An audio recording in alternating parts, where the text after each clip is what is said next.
ہم جیسے جو عام لوگ ہیں وہ پورا سال تہجد کا اہتمام نہیں کر سکتے، لیکن سحری کے وقت میں ہم سحری کرنے کے لیے جاگے ہوتے ہیں، تو ہم 10 15 20 منٹ 25 منٹ پہلے جاگ جائیں اور پھر وضو کر لیں اور تہجد ادا کریں۔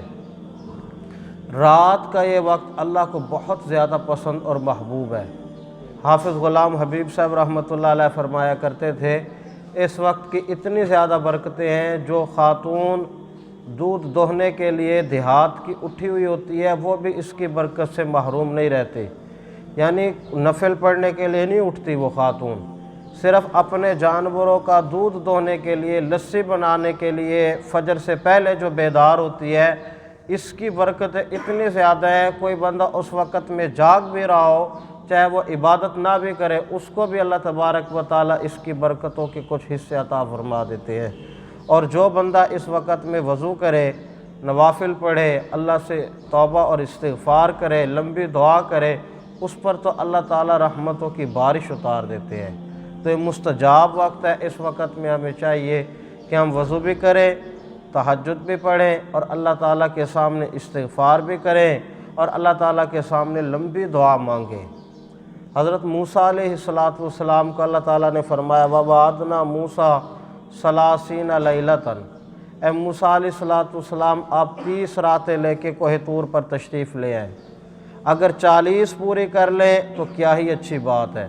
حضرت موسیٰ علیہ السلام 40 راتوں کے اعتکاف کی نیت سے کوہ طور پر تشریف لے گئے تھے، اور یہ 40 روز کا اعتکاف حضرت موسیٰ علیہ السلام کی روحانی ترقی کا ذریعہ بنا تھا۔ کسی بھی بندے کی روحانی ترقی کے لیے رات کی تنہائی، خلوت نشینی، گوشہ نشینی سنگ میل کی حیثیت رکھتی ہے۔ جو بندہ چاہتا ہے کہ میں اللہ کا دوست بن جاؤں، اللہ کا قرب مجھے مل جائے، اس بندے کو چاہیے کہ وہ رات کو بیدار رہے اور رات کے آخری حصے میں اللہ رب العزت کے سامنے لمبی دعا مانگے۔ رات کا یہ آخری حصہ اللہ کی ملاقات کا سبب ہے، رات کا آخری حصے کی عبادت اللہ کی دوستی کا بہترین سبب ہے۔ جو بندہ رات کے آخری حصے میں جاگنے کا پابند ہو اور عبادت کا پابند ہو، اللہ تبارک و تعالیٰ اور اس بندے کے درمیان بہترین رابطہ قائم ہو جاتا ہے۔ اللہ تعالیٰ کے 3 موبائل نمبر ہیں۔ پہلا نمبر نماز، جو بندہ نماز پڑھتا ہے اس کا براہ راست اللہ سے رابطہ ہو جاتا ہے۔ اس کے بعد قرآن مجید کی تلاوت ایک ایسا عمل ہے، اس کے ذریعے سے بھی اللہ رب العزت سے براہ راست بندے کا رابطہ ہو جاتا ہے۔ اور تیسرا دعا تہجد کے وقت میں کرنا، اس وقت میں بھی بندے کا اللہ رب العزت سے براہ راست رابطہ ہو جاتا ہے۔ تو ہم کوشش کریں رات کو جلدی بیدار ہوں، اس وقت میں وضو بھی کریں، نوافل بھی ادا کریں، تلاوت کر سکتے ہیں تو تلاوت بھی کر لیں، ورنہ لمبی دعا اللہ کے سامنے مانگیں۔ تو میں نے حدیث مبارکہ پڑھی تھی، اِنَّ لِكُلِّ مُسْلِمٍ فِي كُلِّ يَوْمٍ وَلَيْلَةٍ دَعْوَةٌ مُسْتَجَابَةٌ، رمضان کے ہر دن میں، رمضان کی ہر رات میں ہر بندے کی اللہ ایک ایک دعا قبول کرتے ہیں۔ تو 60 دن 60 دعائیں ہر بندے کی رمضان المبارک میں اللہ تعالیٰ قبول فرماتے ہیں۔ اصل میں ہم دعا مانگتے نہیں ہیں۔ اسی طرح ایک حدیث پاک میں نبی علیہ السلام نے فرمایا، جس وقت روزے دار بندہ افطاری کے وقت افطار سے پہلے اللہ کے سامنے دعا کرتا ہے، اللہ نے اپنے اوپر واجب کر رکھا ہے اس بندے کی دعا کو اللہ اپنی بارگاہ میں قبول کر لے۔ اس وقت بھی ہم عام طور پہ دعا سے غافل ہو چکے ہوتے ہیں، دعا نہیں مانگتے۔ خواتین کچن میں یا دسترخوان کو مزین کرنے میں مصروف ہوتی ہیں، اور جو مرد ہیں خریداری میں عام طور پہ مصروف ہوتے ہیں۔ ہم کم سے کم آدھا گھنٹہ پہلے دسترخوان بچھا کر تمام اشیاء اس کے اوپر رکھ کر بیٹھ جائیں اور اللہ تعالیٰ سے لمبی دعا مانگیں۔ اپنے کاموں سے، دفتروں سے، دکانوں کو جلدی بند کر دیں۔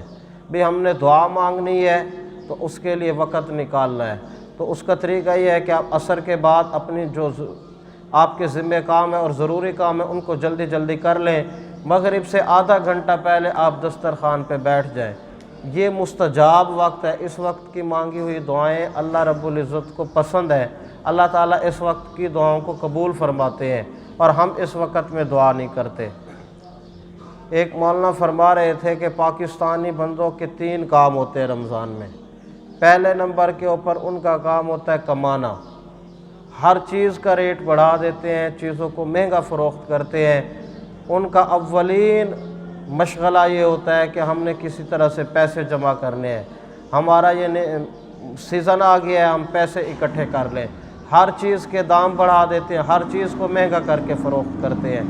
پہلے نمبر پر ان کا پیسے جمع کرنے کی طرف پورا دھیان ہوتا ہے، اور دوسرے نمبر کے اوپر ان کا پورا دھیان کھانے پینے کے اوپر ہوتا ہے۔ عام دنوں کے اندر اتنا کھانا نہیں کھایا جاتا جتنا کھانا ہم رمضان المبارک کے اندر کھاتے ہیں۔ روزے کا جو اصل مقصد ہے وہ فوت ہو جاتا ہے۔ روزہ اللہ تعالیٰ نے فرض کیوں کیا ہے؟ یا ایھا الذین آمنوا کتب علیکم الصیام کما کتب علی الذین من قبلکم لعلکم تتقون۔ اے ایمان والو، ہم نے تم پر روزے فرض کیے، تم سے پہلے جتنی امتیں آئی تھی یہ روزے ان کے اوپر بھی فرض کیے گئے تھے۔ کیوں؟ لعلکم تتقون، تاکہ تمہارے اندر تقوی، پرہیزگاری پیدا ہو جائے۔ تقوی اور پرہیزگاری اس وقت تک بندے کی طبیعت میں پیدا نہیں ہو سکتا جب تک کہ بندہ کھانے پینے کے اندر اعتدال نہ لے آئے۔ بہت زیادہ کھانا کھانے سے جو بندے کا تقوی ہوتا ہے وہ ختم ہو جاتا ہے، چونکہ انسان کی جسم نفس اس سے موٹا ہوتا ہے، نفس موٹا ہے تو انسان کی روحانیت اور روح کمزور ہو جاتی ہے۔ 1 مہینہ ہم نے اپنے نفس کو موٹا نہیں کرنا، بلکہ اپنی روح کو غذا پہنچانی ہے، اپنی روحانیت کو مضبوط کرنا ہے، اور اس کا بہترین طریقہ یہ ہے کہ ہم کم کھانا کھائیں۔ کم از کم رمضان المبارک کے اندر تو ہم کم کھانا کھائیں نا، تاکہ نفس کے اوپر چوٹ پڑے اور انسان کا جو نفس ہے وہ کچھ کمزور ہو جائے۔ روزہ اہم ترین عبادت ہے۔ قیامت کے دن اللہ تعالیٰ روزے دار بندوں کا خود استقبال فرمائیں گے۔ اعلان ہوگا این الصائمون، وہ بندے کہاں ہیں جو اللہ کی رضا کے لیے روزہ رکھا کرتے تھے۔ یقومون، ایک جماعت اٹھ کھڑی ہوگی، اللہ تبارک و تعالیٰ اس پوری جماعت کو جنت کے اندر داخل فرما دیں گے۔ اور جنت میں اللہ تعالیٰ نے ایک دروازہ بنایا جس کا نام باب الریان رکھا۔ یہ اسپیشل VIP مہمان ہوں گے قیامت کے دن روزہ رکھنے والے بندے۔ اللہ نے ان کے لیے الگ سے جنت کا ایک گیٹ بنایا جس کو ریان کہتے ہیں، وہاں سے صرف روزہ رکھنے والے بندے جنت کے اندر پہنچیں گے۔ الگ راستہ ہوگا، الگ گیٹ ہوگا روزے دار بندوں کے لیے جنت میں جانے کا، اور خود اللہ تعالیٰ جنت میں اپنے بندوں کا استقبال فرمائیں گے۔ نبی علیہ الصلوۃ والسلام نے فرمایا روزے دار بندے کے لیے 2 خوشی کے موقع ہیں۔ پہلا خوشی کا موقع اذا افطر فرحا، جس وقت دن بھر روزہ رکھنے کے بعد وہ افطاری کرتا ہے تو اس کو ایک خوشی ہوتی ہے، یہ خوشی کا موقع ہے، یہ اللہ نے دنیا میں رکھا ہے۔ وَإِذَا لَقِيَ رَبَّهُ فَرِحَ بِصَوْمِهِ، قیامت کے دن روزے دار بندے کے روزے والے عمل کی وجہ سے اللہ خوش ہوں گے۔ جب یہ اللہ سے ملاقات کرے گا، اللہ بندے کو دیکھ کر مسکرائیں گے، بندہ اللہ کو دیکھ کر مسکرائے گا۔ یہ بھی ایک خوشی کا موقع ہوگا کہ بندہ اللہ کو دیکھ کر مسکرائے اور اللہ تعالیٰ بندے کو دیکھ کر مسکرائیں۔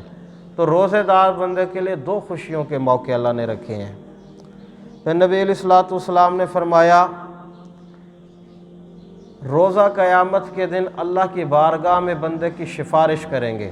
حدیث مبارکہ میں والقرآن الصیام والقرآن یشفعان للعبد یوم القیامہ، قیامت کے دن قرآن اور روزے دونوں اعمال اللہ کی بارگاہ میں بندوں کی سفارش کریں گے۔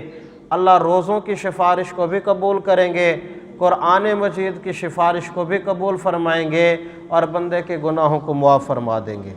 تو دیکھیں روزہ بندے کی سفارش کرے گا، تو اس لیے روزہ رکھنا چاہیے۔